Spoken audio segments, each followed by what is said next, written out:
Olá, saúdo a todos com a paz do nosso Senhor Jesus Cristo. Vamos estar dando início à primeira aula, a qual o tema é Conhecendo os Mistérios do Mundo Espiritual. Nós vamos ver que toda verdade ela é paralela e o mundo espiritual e o mundo natural são separados por um eixo de simetria, eles são paralelos e eles são correspondentes. O que seria toda verdade paralela? Nós vamos ver que muitas das vezes a minha verdade não é a sua verdade. Nós vamos ver que há muitas verdades, a sua verdade não vai ser a verdade de alguém. E quando nós trouxemos isso à luz da Bíblia, nós vamos ver que a verdade dos romanos era que Jesus era Yeshua Hanatzahri Bermelech Hayodi, ou seja, Jesus, o rei dos judeus. E nós vamos ver que a verdade dos judeus era que Jesus era mais um dos profetas, assim como João Batista, assim como Elias, assim como Moisés. E nós vamos ver que a verdade do ateu não é a verdade do judeu. A verdade do ateu é que Deus não existe. Então nós vamos ver que a verdade do romano não é a verdade dos judeus e a verdade dos judeus não é a verdade do ateu. A verdade do ateu é que Deus não existe. A verdade do romano é que Jesus era o rei dos judeus. E a verdade dos judeus era que Jesus era mais um dos profetas. Então a verdade dos romanos não é a nossa verdade, a verdade dos judeus não é a nossa verdade, e a verdade do ateu não é a nossa verdade. E qual é a nossa verdade? A nossa verdade é que Jesus é Melech Hamalaim Adon Radoni, ou seja, Rei dos Reis, Senhor dos Senhores, aquele que governa sobre a minha e sobre a tua vida.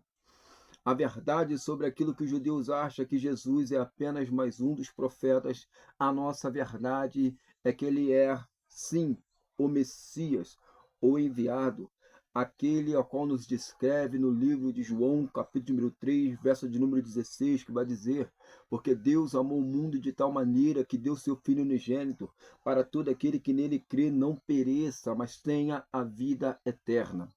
Jesus é aquele que governa sobre a minha e sobre a tua vida.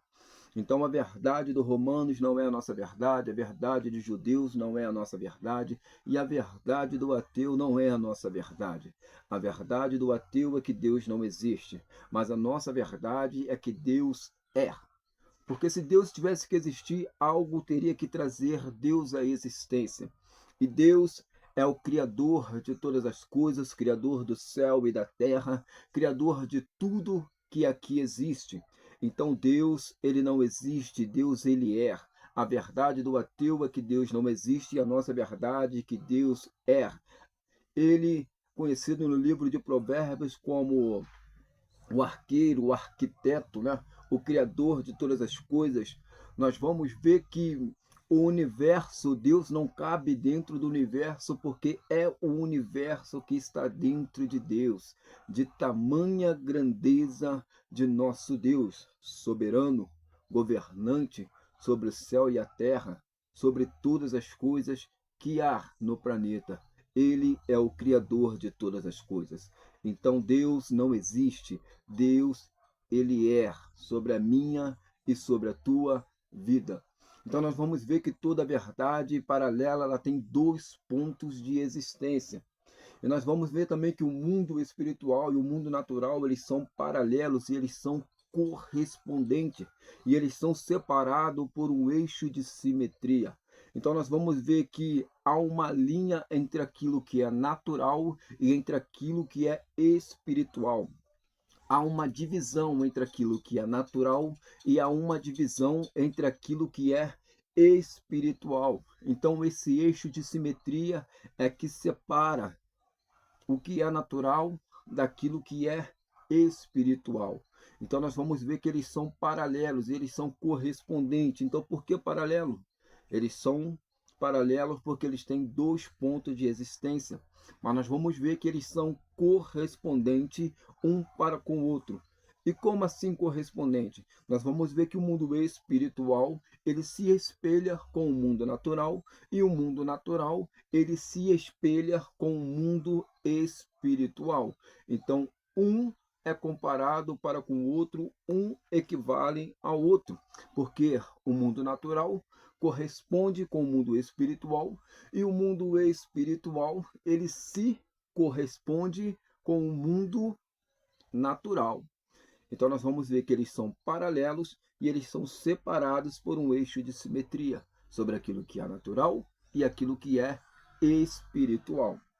Nós vamos ver no livro de Hebreus, capítulo de número 11, verso de número 3.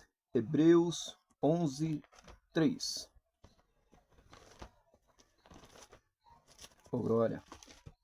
No livro de Hebreus, capítulo de número 11, de verso de número 3, vai estar escrito assim, Hebreus 11, 3. Você que tem as suas escrituras, pega aí para a gente poder estar examinando juntos aqui, né, o que vai ser falado. Está escrito assim, pela fé, entendemos que foi o universo formado pela palavra de Deus, de maneira que o visível veio a existir das coisas que não aparecem. Então nós vamos ver que aquilo que é visível veio a existir daquilo que é invisível. Ou seja, o mundo espiritual, ele existe primeiro. E todas as coisas naturais, elas vieram do mundo espiritual. Então nós vamos entender e compreender que as coisas naturais são cópias, modelos, sombras, figuras das coisas espirituais. Isso se chama a doutrina da existência de todas as coisas. Quando nós vamos no livro de Mateus, capítulo de número 18, também de verso 18, nós vamos ver e vamos compreender que está escrito assim, tudo que ligares na terra será ligado no céu, e tudo que desligares na terra será desligado também no céu. Quanto na verdade não será, terá sido. Por que terá sido? Porque as coisas acontecem primeiro no mundo espiritual, para que depois ela venha se reverberar no mundo natural. Nós precisamos entender e compreender que não é a terra que governa o céu, mas é o céu que governa a terra. Então todas as coisas acontecem primeiro no mundo espiritual, para que depois ela venha se reverberar, ela venha acontecer no mundo natural. Então nós vamos ver no livro de Mateus, de capítulo número 18, também de verso 18, tudo que ligares na terra terá sido ligado no céu, e tudo que desligado no céu terá sido desligado na terra, porque é o céu que governa a terra e não a terra que governa o céu. Então vamos lá para que nós possamos entender um pouco mais sobre o conhecimento, os mistérios do mundo espiritual. Então nós vamos ver que é o céu que governa a terra e não é a terra que governa o céu. Abra a vossa Bíblia comigo no livro de Hebreus, capítulo de número 8, verso 1, 2, e nós vamos também estar lendo o verso 5. Hebreus 8, 1 e 2, e vamos também estar fazendo a leitura do verso 5. Ora, é essencial das coisas que temos dito, que por sumo sacerdote, tal sumo sacerdote, que se assentou à destra do trono da majestade nos céus. Verso 2, como ministro do santuário e do verdadeiro tabernáculo que o Senhor ergiu e não o homem. Pois todo sumo sacerdote é constituído para oferecer tanto dom como sacrifícios. Por isso era necessário que também esse sumo sacerdócio tivesse a oferecer. Verso 5, aos quais ministro em figura, sombra das coisas celestiais, assim como foi Moisés divinamente instruído quando estava para construir o tabernáculo, pois diz: ver e faça todas as coisas de acordo com o modelo que te foi mostrado. Então nós vamos ver que o tabernáculo de Moisés, ele é uma cópia, uma sombra, modelo, uma figura do tabernáculo verdadeiro. O tabernáculo de Moisés é apenas cópia, modelo, figura do tabernáculo que já existe no mundo espiritual. Então, as Escrituras ela vai ser bem clara ao dizer que é apenas uma cópia, um modelo e uma figura daquilo que já existe, aonde divinamente Moisés foi instruído da maneira que ele devesse fazer esse tabernáculo. Então nós vamos aqui entender e compreender, ou seja, toda verdade ela é paralela, ela é correspondente, ela é semelhante, mas ela nunca é igual. O mundo natural são as coisas visíveis e o mundo espiritual são as coisas invisíveis. Nós vamos ver que Deus, ele fala entre os dois mundos. O que ele fala para o mundo natural é chamado de rema, e o que ele fala para o mundo espiritual, o que ele fala para o mundo natural é chamado de logos, e o que ele fala para o mundo espiritual é chamado de rema ou motza, que significa luz, para a compreensão daquilo que sai da boca de Deus. Rema, palavra de Deus. Nós vamos ver no livro de João, capítulo de número 4, verso de número 24, que vai dizer que Deus é Espírito. Então começa a entender e a compreender que a única forma de nós podermos se comunicar com Deus é vivendo uma vida espiritual. Então entenda uma coisa aqui, meu amado. Uma mente natural nunca vai entender aquilo que é do Espírito. Então, por isso que quando o mundo espiritual ele quer se comunicar com o mundo natural, ele se comunica através de símbolo ou uma linguagem simbólica.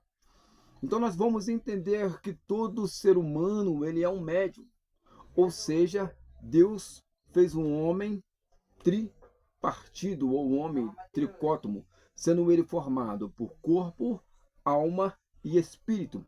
Um corpo natural para interagir com o mundo natural e um corpo espiritual para interagir com o mundo espiritual.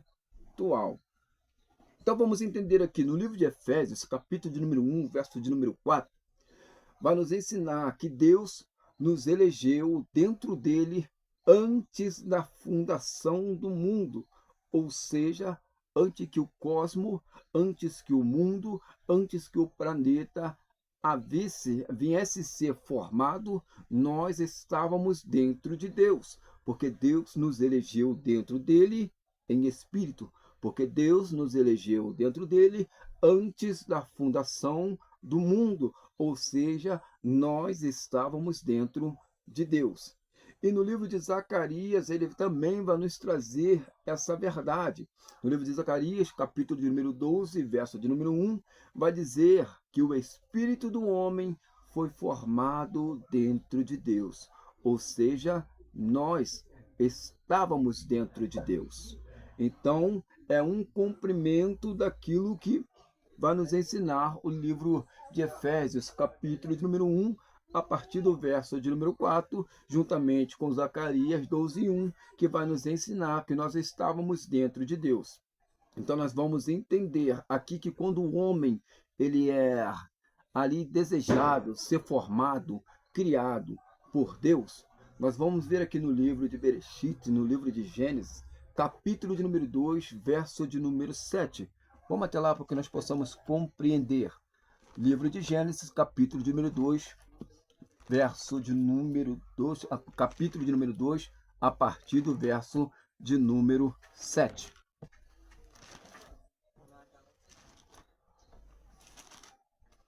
Gênesis 2, 7.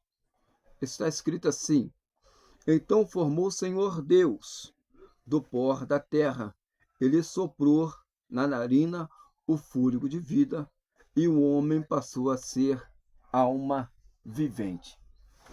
Então nós vamos entender e compreender aqui o seguinte: quando o Senhor, ele criou o homem, manifestou o desejo no seu coração de criar o homem, ele nos deu 3 presentes.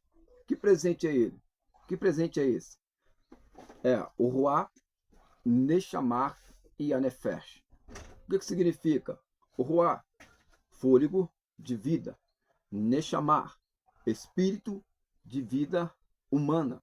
E a Nefesh, espírito de alma vivente. E foi constituído o homem alma vivente. Então vamos entender aqui e compreender.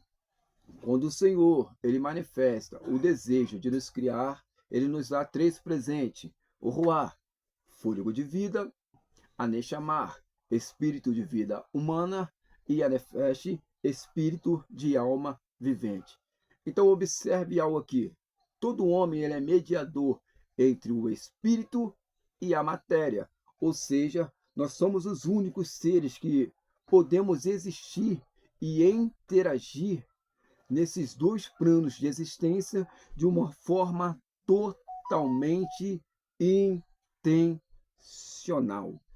De uma forma totalmente intencional. Então nós vamos ver que o ser humano, ele é mediador entre esses 2 mundos. Ele pode se conectar entre aquilo que é natural e se conectar entre aquilo que é espiritual. Ou seja, o espírito, nós vamos ver que o homem, ele não é um espírito.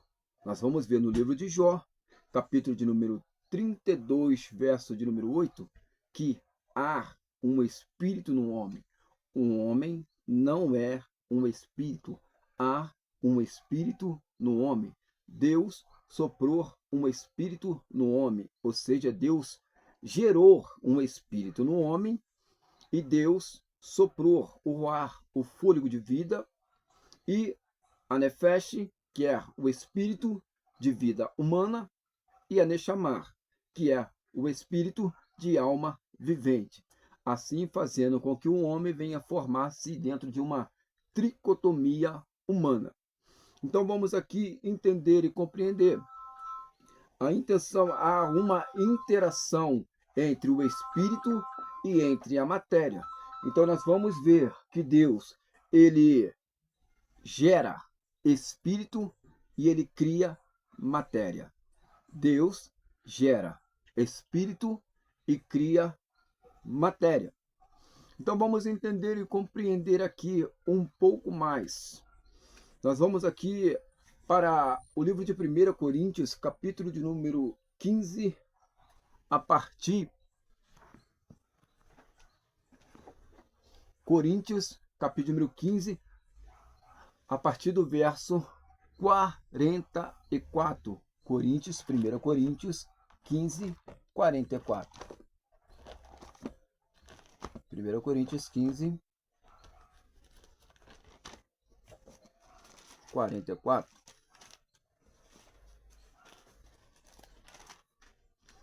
Está escrito assim: semeie-se um corpo natural e ressuscitará em um corpo espiritual. Se há um corpo natural, há também o corpo espiritual. Então vamos entender e compreender. Se há um corpo natural, há também um corpo espiritual. Então vamos compreender que o mundo espiritual, nós precisamos entender que o mundo espiritual ele não negocia princípios. Ou seja, tudo aquilo que nós plantarmos em um âmbito natural, nós vamos colher em um âmbito espiritual. Então entenda, o mundo espiritual não negocia princípios. Tudo aquilo que nós plantamos em um âmbito natural, nós vamos colher em um âmbito espiritual. Livro de Tiago, capítulo de número 2, verso de número 26. Tiago 2, 26. Vou dar um pulinho lá em Tiago 2, 26. Nós vamos ver aqui no livro de Tiago, capítulo de número 2, verso de número 26, que vai estar escrito assim: porque assim como o corpo sem o espírito é morto, assim também é a fé sem a obra. A fé, ela se torna morta sem a obra, assim como o corpo, o baçar, é morto sem o espírito. Vamos voltar aqui para o livro de Hebreus, capítulo de número 9, a partir do verso 27. Hebreus 9, 27. Vamos lá. Hebreus 9, 27. Está escrito assim, livro de Hebreus, capítulo de número 9, a partir do verso 27. Assim como o homem está ordenado a morrer uma só vez, vindo pois disso o juízo. Isso é bem bastante interessante a gente compreender. Assim como o homem está sujeito a morrer uma só vez, depois disso vem o juízo. Então, o que nós precisamos entender e compreender que o momento de nós se acertarmos, se alinharmos com o céu, ainda é em um plano natural. O arrependimento daquilo que nós somos, daquilo que nós fizemos. Nós saímos do estágio daquilo que nós éramos para ser aquilo que Deus determinou que nós viéssemos ser. Diante de nosso arrependimento, diante de nós olharmos para aquilo que nós éramos e passar pelo processo da metanoia, a metamorfose, a transformação que Deus, diante do Espírito Santo de Deus, Ele quer fazer sobre a mim, sobre a tua vida. Porque logo após a morte, que o sopro de vida, né, ele vai embora, o Espírito deixa o corpo, nós vamos ver que o corpo está morto. Então nós vamos entender e compreender que o momento de conserto, o momento de arrependimento é agora, nesse plano natural. Porque se há um corpo natural, também há um corpo espiritual. Aquilo que nós plantamos num corpo natural, nós vamos colher em um âmbito espiritual. Então observe algo aqui. O homem é formado por alma, corpo e espírito. Corpo, espírito e alma, ou espírito, corpo e alma. Então nós vamos entender o que é a alma. A alma, ela é mente, emoção e vontade. O que é o corpo? Instinto, sensação e locomoção. O que é o espírito? Consciência, intuição e comunhão. Então, o que nós precisamos entender e compreender aquilo que nós somos. Então, quando o espírito deixa o corpo, nós vamos entender que acabou. Então, o que nós acabamos de ver agora, no livro de Tiago, capítulo número 2, verso 26, que vai nos ensinar que assim como o corpo sem o espírito está morto, também é a fé sem a obra. E no livro de Hebreus, capítulo número 9, verso de número 27, vai nos dizer que o homem está sujeito a morrer uma só vez. E logo após isso vem o juízo. Então nós vamos entender e compreender que no dia do julgamento, isso vai ser levado em conta. E tudo aquilo que nós plantamos no mundo, em um âmbito natural, vai se reverberar no mundo espiritual. Então nós vamos ver que o corpo, que o homem é constituído pela tricotomia humana dentro de corpo, alma e espírito. Alma, mente, emoção e vontade, corpo, instinto, sensação e locomoção, espírito, consciência, intuição e comunhão. Uma coisa que nós precisamos entender e compreender aqui, de uma vez por todas, que a alma e o espírito, eles nunca vão desacoplar um do outro. Então entenda, a alma e o espírito nunca vai desacoplar um do outro. Vamos para a Bíblia?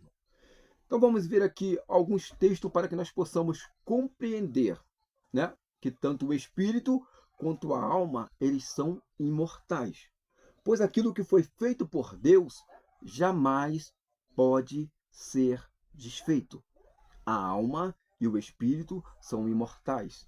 E tudo aquilo que foi feito por Deus jamais pode ser desfeito. Mas vamos entender aqui alguns textos para que nós possamos compreender. Livro de Hebreus, capítulo de número 4, verso de número 12. Hebreus 12. Hebreus, capítulo de número 4, verso de número 12. Hebreus 4, 12 está escrito assim: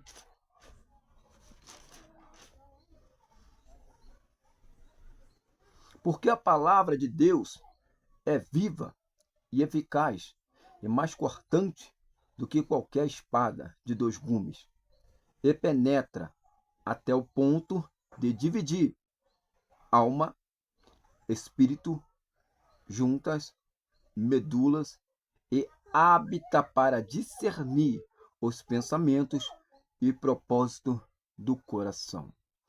Mas calma aí, pastor, está dizendo que aqui a palavra de Deus, ela é eficaz e penetrante para que ela possa dividir como uma espada de dois gumes, para que ela possa dividir, né, alma, espírito, junta e medulas, e habita. Aí que está o texto. Ela é habita, a palavra de Deus, ela é tão poderosa, tão eficaz, que ela é habita para discernir exatamente o que é alma, o que é espírito, o que é junta, o que é medula, o que é corpo, o que é espírito.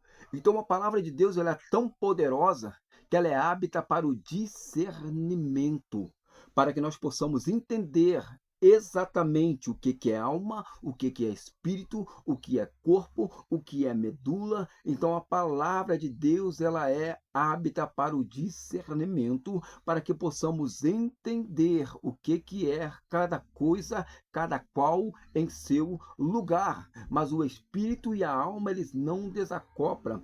É separada para o discernimento, para que possamos ter um entendimento real do que é cada coisa dentro do seu qual, para que é cada coisa dentro do seu propósito, para que serve cada coisa a qual Deus determinou para que viesse a ser gerado, para que pudesse ser criado por Deus. Então é hábita para o discernimento, mas não desacopla. Então vamos ver aqui agora aqui o livro de Eclesiastes, capítulo de número 12, verso de número 7. Eclesiastes 12, 7. Vamos lá conferir também Eclesiastes 12, 7.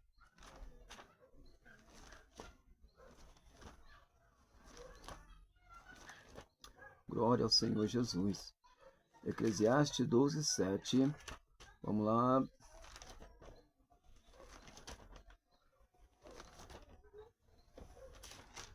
Eclesiastes 12, 7.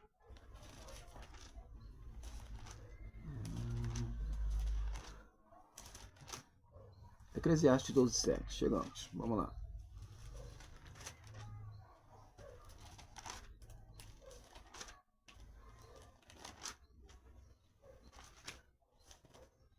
Está escrito assim: e o pó volte à terra como era, e o espírito volte a Deus que o deu. E o pó, o corpo, volte à terra como era, e o espírito volte a Deus que o deu. O que isso significa? Significa que o espírito, ele volta a estar à disposição de Deus. Mas a alma e o espírito não desacoplam. O espírito volta a estar à disposição de Deus, mas não desacopla da alma. Vamos ver mais um texto aqui. Livro de Salmos 146, de número 4. Salmos de número 146, também de número 4. Vamos lá. 146.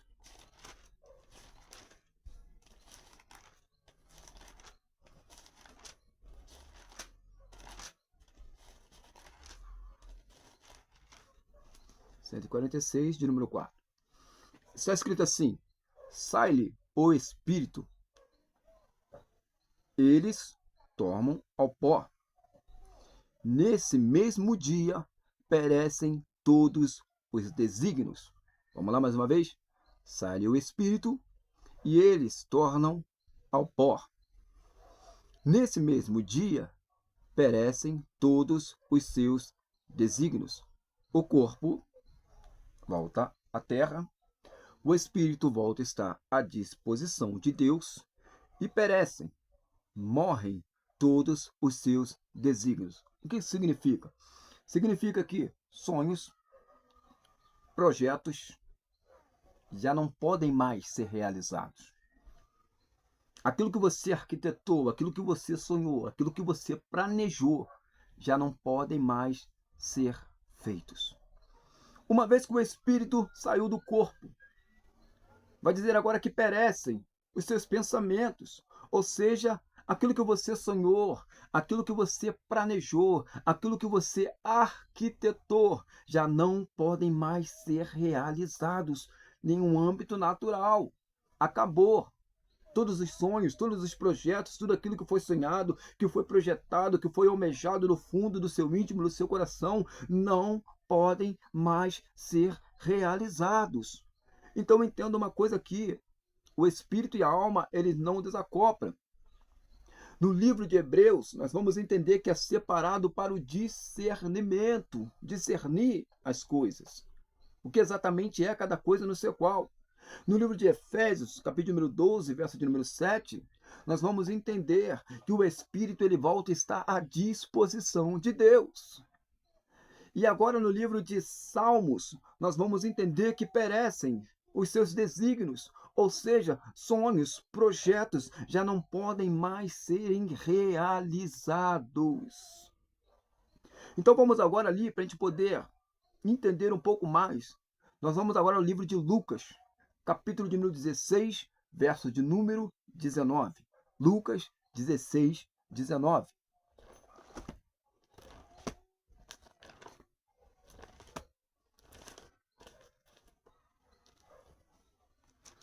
Lucas 16, 19. Vamos lá. 13, 15, vamos lá, 16. Está escrito assim, no livro de Lucas, capítulo de número 16, a partir do verso 19. Ora, havia certo homem rico que se vestia de púrpura e de linho finíssimo e que todos os dias se regalava esplendidamente. Verso 20. Havia também certo mendigo chamado Lázaro. Uma coisa nós precisamos entender aqui. Toda vez que a parábola ela não vai citar nomes. Aqui está citando o nome do mendigo, Lázaro. Então é um fato real do que aconteceu. Havia também certo mendigo chamado Lázaro, coberto de chagas, que jazia à porta daquele, verso 21, e desejava alimentar-se das migalhas que caíam da mesa do rico. Perdão. Até os cães vinham e lambiam as suas úlceras. Verso 22. E aconteceu de morrer o mendigo e ser levado pelos anjos para o seio de Abraão. Morreu também o rico e foi ser sepultado. Verso 23 está escrito assim: no inferno, estando ele em tormentos, levantou-se os olhos e viu ao longe Abraão, Lázaro no seu seio. Então clamou e disse: Pai Abraão, tende misericórdia de mim e manda Lázaro que molhe em água a ponta do dedo e me refresque a língua, porque eu estou em tormento nesta chama. Verso 25. Disse-lhe, porém, Abraão: filho, lembra-te que recebeste os teus bens em tua vida, e Lázaro igualmente os males. Agora, porém, aqui ele está consolado, tu em tormento.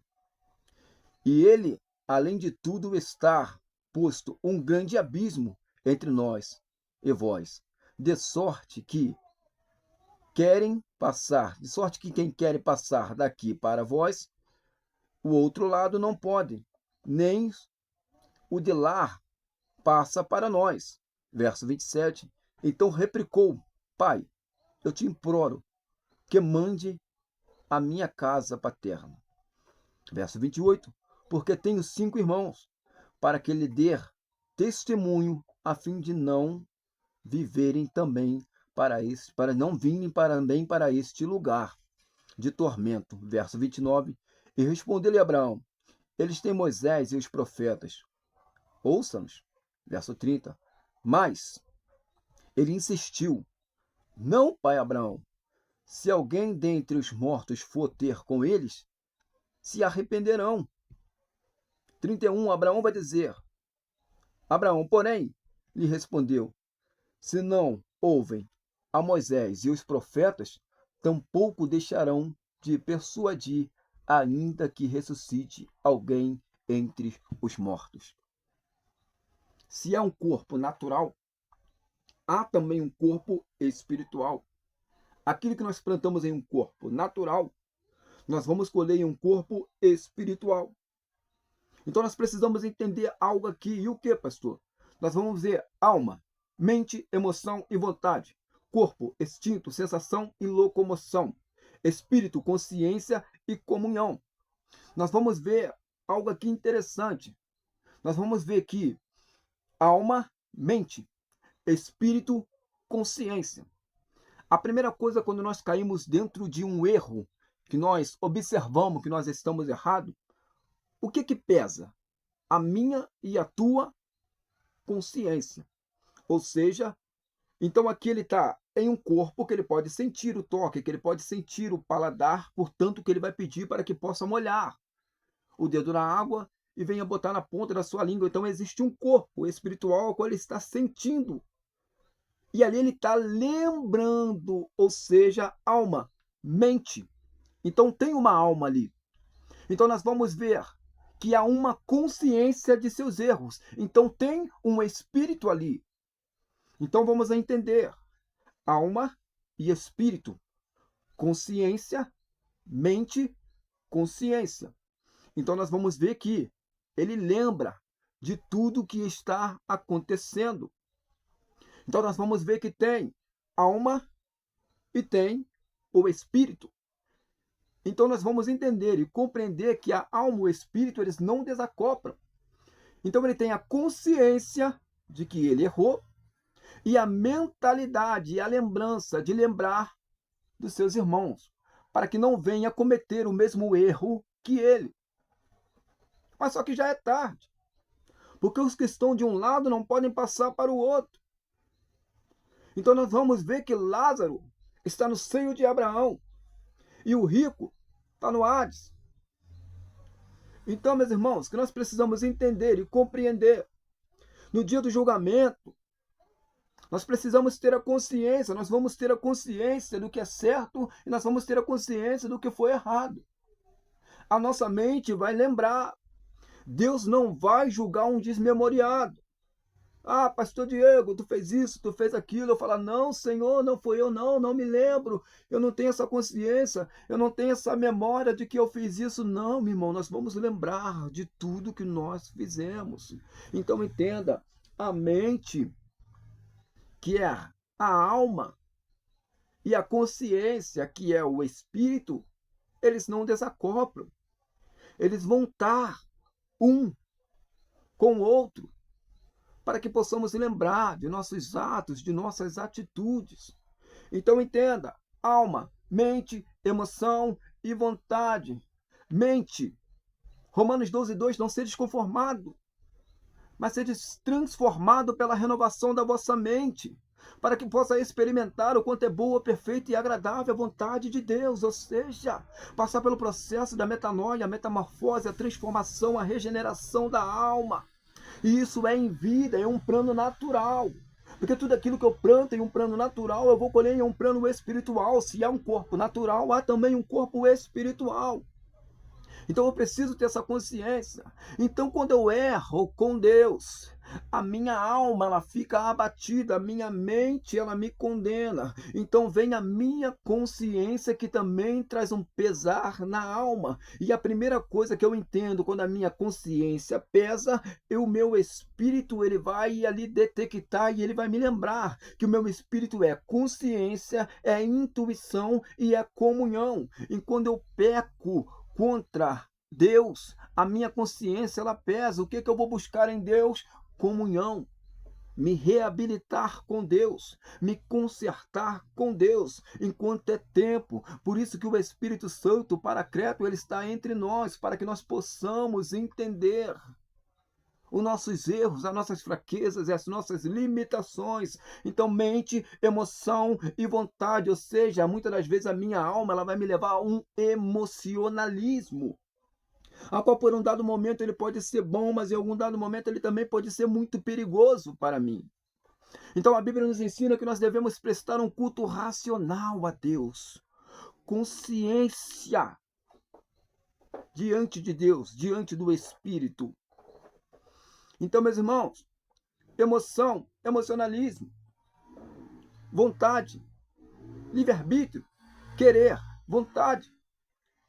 Então nós vamos compreender e entender que o nosso corpo, nós entendermos a relação do nosso corpo e viver uma vida espiritual, entender aquilo que é rema, que vem da boca de Deus, luz para a compreensão daquilo que vem da boca de Deus, é muito de suma importância para o nosso entendimento e uma vida com Deus. João 4:24, Deus é Espírito. Mais uma vez, irmão, alma, mente, emoção e vontade. Corpo, instinto, sensação e locomoção. Espírito, consciência, intuição e comunhão. Então entenda, o rico e o Lázaro. O rico ele tinha consciência de tudo aquilo que ele estava passando. O rico ele tinha consciência de tudo aquilo que ele fez.